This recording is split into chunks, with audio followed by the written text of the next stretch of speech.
Good morning, afternoon, evening, ladies and gentlemen. My name is Zach Renault, and welcome back. Kaapo Kahkonen, the Winnipeg Jets have made their first trade of the deadline. Third trade of the season if you count Driedger and Isaac Phillips trades.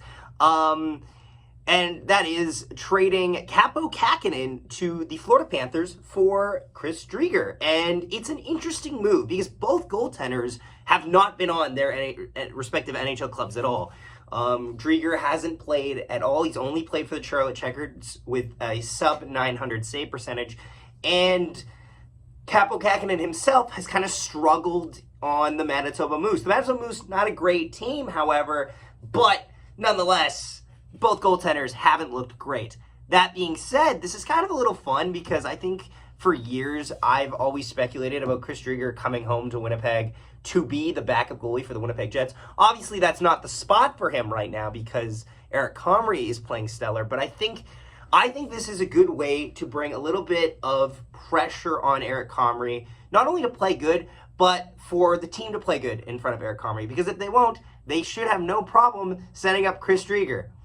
And honestly, because at this point, Chris Driedger, there's a time where Chris Driedger was an arguable starter, and he has since dipped downwards and is now a fringe starter. Honestly, I think he's a fringe starter, could be a solid backup option, but a lot of teams aren't willing to put those in the work on restoration projects, which unfortunately is kind of what Chris Driedger is at this point. However, being from the Winnipeg area, there is a chance that he could sign and either work in a mentorship role for Thomas Milic and Dominic David-Centis on the Manitoba Moose, or as a good pressure point to keep Eric Comrie at his best. Because Eric Comrie has played his best hockey on the Winnipeg Jets, and if that is going to continue, I think it's always important to have some pressure and have some competition breeds success sometimes. And I think especially in the NHL, I think that pressure makes diamonds. Pressure makes diamonds.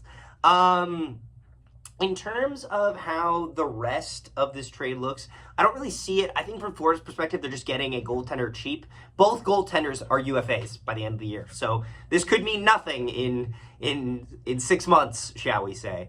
But it's interesting to see both teams want to trade. Yeah, we'll let you know what, if anything else breaks. Thanks so much for watching. We'll see you next time. Please leave a like on the video and subscribe. And yeah, go Jets go.